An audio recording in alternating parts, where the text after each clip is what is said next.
আসসালামু আলাইকুম। ভেটটেক্স support and solution BD থেকে সবাইকে স্বাগতম।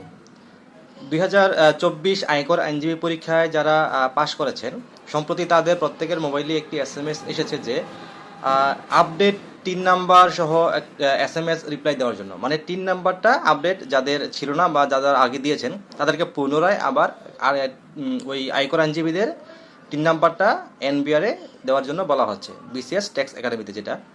তো এটা নিয়ে অনেকের মনে নানা প্রশ্ন যে কিভাবে দিবেন। তো প্রথমে যে সমস্যাটার এখানে আসছে, অনেকেরই 3 নাম্বার ছিল না। তো তাদের প্রশ্ন হচ্ছে তাহলে তারা এখন কি করবেন। যাদের আগে টিন সার্টিফিকেট ছিল না তারা এখন খুব সহজেই আপনি টিন ওপেন করতে পারেন। নতুন করে টিন ওপেন করে তারপর আপনি আপনার 3 নাম্বারটি বিসিএস ট্যাক্স একাডেমিতে এসএমএস করে অবশ্যই দিয়ে দিবেন। তো এটার জন্য অবশ্য আগামী 7 তারিখ পর্যন্ত সময়সীমা নির্ধারণ করে দেওয়া হয়েছে। 7 তারিখের মধ্যে সবাইকে অবশ্যই এটা বাধ্যতামূলকভাবেই 3 নাম্বার দিতে হবে।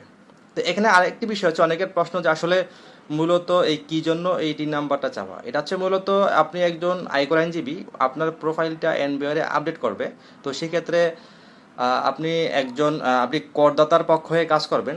তো সেই করদাতার পক্ষ হয়ে যখন আপনি কাজ করবেন, আপনি নিজেও একজন অবশ্যই করদাতা হিসেবে নিবন্ধিত হতে হবে। মানে আপনার টিন থাকতে হবে, আপনাকে নিজের ট্যাক্স রিটার্ন সাবমিট করতে হবে। তো সেই হিসাবে আপনার কাছ থেকে এই 3 নাম্বারটি ওরা আপডেট চাচ্ছে। অনেকে প্রশ্ন করেন যে মেসেজ দেওয়ার পরে যদি বুঝতে পারে যে কোনোভাবে 3 নাম্বারটি ভুল হয়েছে, কিংবা যদি ট্যাক্স একাডেমিতে রিপ্লাই মেসেজ আসে যে আপনি ভুল 3 নাম্বার দিয়েছেন, সেক্ষেত্রে কী করবেন। সেক্ষেত্রে আপনার বিচলিত হওয়ার কোনো কারণ নেই। আপনি সাথে সাথে আবার যখন ধরা পড়বে যে আপনি ভুল মেসেজ দিয়েছেন বা 3 নাম্বারটি ভুল ছিল, তখন আপনি পুনরায় আবার মেসেজ সেন্ড করতে পারেন, এতে কোনো সমস্যা নেই। অনেকেই সমস্যার কথা জানাচ্ছেন যে মেসেজ দেওয়ার পরেও কোনো কনফার্মেশন রিপ্লাই মেসেজ আসেনি। এতেও কোনো বিচলিত হওয়ার কোনো প্রয়োজন নেই।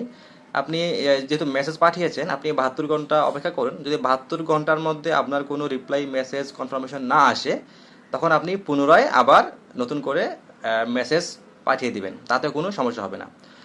আমি আরও একবার একটু নিয়মটি জানিয়ে দিচ্ছি কীভাবে আপনারা মেসেজটি পাঠাবেন। যদিও এনবিআর এর মেসেজে বিসিএস ট্যাক্স একাডেমি থেকে যে মেসেজটি এসেছিলো এখানে ফরম্যাট বলা ছিল, তারপর আমি একটু বলে দিচ্ছি।